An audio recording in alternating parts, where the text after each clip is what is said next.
જય માતા ખેડૂત મિત્રો, આજે તારીખ 14 માર્ચ 2025 ની આજની હવામાન અપડેટની અંદર માહિતી મેળવીએ તો ગુજરાતની અંદર હવે તાપમાનનો પારો વધશે કે ઘટશે, ગરમીમાંથી રાહત મળે તેવી શક્યતા સાથે ગુજરાતનું હવામાન ક્યારે પલટાઈ શકે છે, હવે હોળી ધૂળેટી બાદ ગુજરાતના હવામાનમાં પલટો આવશે કે નહીં, તેમજ હીટવેવનો રાઉન્ડ ક્યાંથી ફરીવાર જોવા મળશે તેની વિશેષ માહિતી મેળવીશું। ચેનલમાં નવા હોય તો ચેનલને સબસ્ક્રાઇબ કરી નાખજો અને વિડીયોને લાઇક આપીને તમામ ખેડૂત ભાઈને શેર કરી દેજો। ખાસ કરીને મિત્રો, ગુજરાતમાં ગઈકાલના રોજથી ગરમીમાંથી રાહત મળી રહી છે।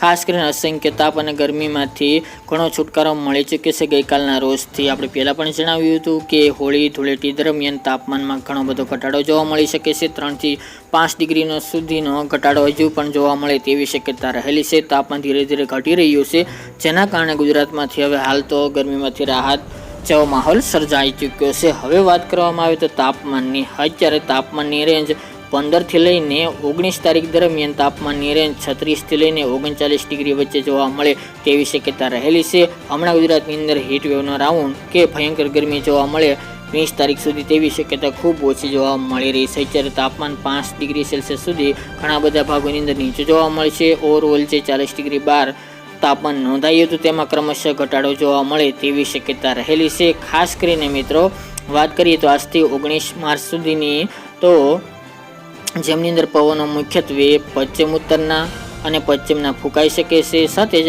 આજથી લઈને 16 તારીખ દરમિયાન પવનની ઝડપ 15 થી લઈને 25 કિલોમીટરની રહી શકે છે અને ઝટકાના પવન અમુક વિસ્તારમાં 30 કિલોમીટરની ઝડપે ફૂંકાય તેવું અનુમાન દેખાઈ રહ્યું છે। જ્યારે મિત્રો 17 થી લઈને 19 માર્ચ દરમિયાન પવનની ઝડપ 10 થી 15ની જોવા મળશે અને ઝટકાના પવન 20 કિલોમીટરના જોવા મળે, એટલે કે પવનની ઝડપમાં ઘટાડો જોવા મળે તેવી શક્યતા રહેલી છે। 17 થી લઈને 20 માર્ચ દરમિયાન આકાશમાં છૂટાછવાયા વાદળો પણ જોવા મળી શકે છે, કારણ કે એક વેસ્ટર્ન ડિસ્ટર્બન્સ આવી રહ્યું છે એના કારણે। જ્યારે મિત્રો 14 થી લઈને 16 તારીખ દરમિયાન કચ્છ અને પશ્ચિમ સૌરાષ્ટ્રના સીમિત વિસ્તારોમાં ઝાકળ વરસાદની પણ શક્યતાઓ ખાસ કરીને દરિયાઈ પટ્ટીના વિસ્તારોની અંદર જોવા મળશે। તાપમાનની આગળના દિવસોની વાત કરવામાં આવે તો ખાસ કરીને મિત્રો તાપમાનનો પારો મહત્તમ તાપમાન 35-36 ડિગ્રી જોવા મળી શકે છે।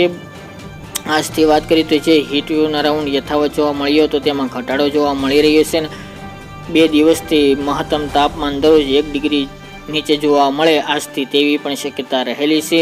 જ્યારે મિત્રો જેની રેન્જ 41 ડિગ્રી હતી તેમાં ઘટાડો થઈને અસંખ્ય 39 ડિગ્રી કરતાં પણ નીચું તાપમાન જોવા મળે અને 5 ડિગ્રી સેલ્સિયસ સુધીનો ઘટાડો જાય તેવી સંભાવના રહેલી છે। જ્યારે માર્ચ મહિનાના છેલ્લા અઠવાડિયા દરમિયાન તાપમાનમાં ફરી વધારો થાય તેવું પણ અનુમાન દેખાઈ રહ્યું છે। એની પણ ખાસ કરીને હીટવેવના રાઉન્ડ પણ બેક ટુ બેક જોવા મળી શકે છે। આ હવામાનમાં પલટા આવવાને કારણે ગુજરાતની અંદર તાપમાનમાં હોળી ધૂળેટી દરમિયાન ઘટાડો જોવા મળી રહ્યો છે, પરંતુ મિત્રો 21 તારીખથી ફરી ધીરે ધીરે તાપમાન ફરી વધે અને આકાશ એકદમ ચોખ્ખું જોવા મળે તેવી શક્યતા રહેલી છે।